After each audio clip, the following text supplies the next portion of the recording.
6:44 on this Monday, the death toll from the earthquakes in Turkey and Syria continues to rise this morning, with more than 50,000 people losing their lives, countless others injured or missing. Tragedies like this tug at our hearts, right? They remind us of how fragile life is and sometimes make the rest of us think about what we would do in the face of disaster.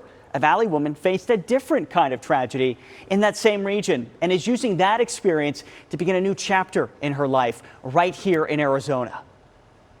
Did you always know you wanted to be a pharmacist? Ever since day one. Yes, pharmacist can help you. Working in the medical field is more than just a natural fit for Rita.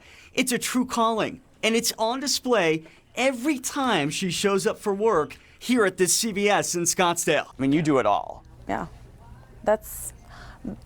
I can't explain how rewarding that is. Everything from Advil to a Z-Pack. Yeah. A to Z. A to Z. And when Rita says everything, she does mean everything. Even in the face of tragedy. It was horrible. It was horrible.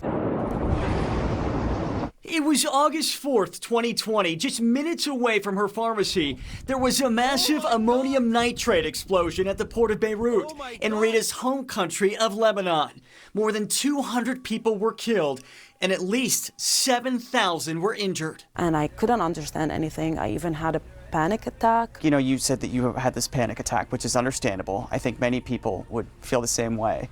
But then it sounds like something just switched inside of you. What was that?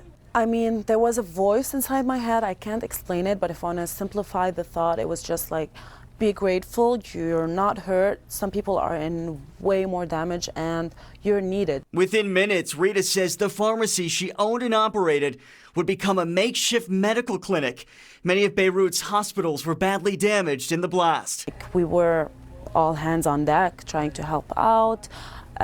Kids were coming in, parents. Were you injured at all? Because you're talking about, shards of glass and things falling. Nothing, Nick. I was super lucky. I don't know who was watching over me, but my sister and I were super lucky. If you were in a different part of the store, do you think you could have been hurt? Yes, absolutely. So being in the back, who knows, might have saved your life. Yeah.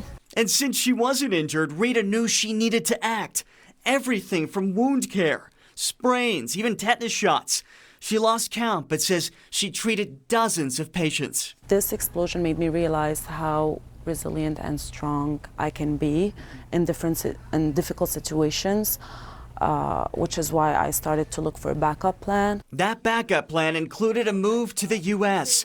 Rita had attended pharmacy school in Houston and had always kept a dream of returning to the United States in the back of her mind. Arizona seemed like the perfect place to settle down with her sister and keep that dream alive. Having a career is the most important thing. And if you wake up knowing what you want to do, this is very rewarding.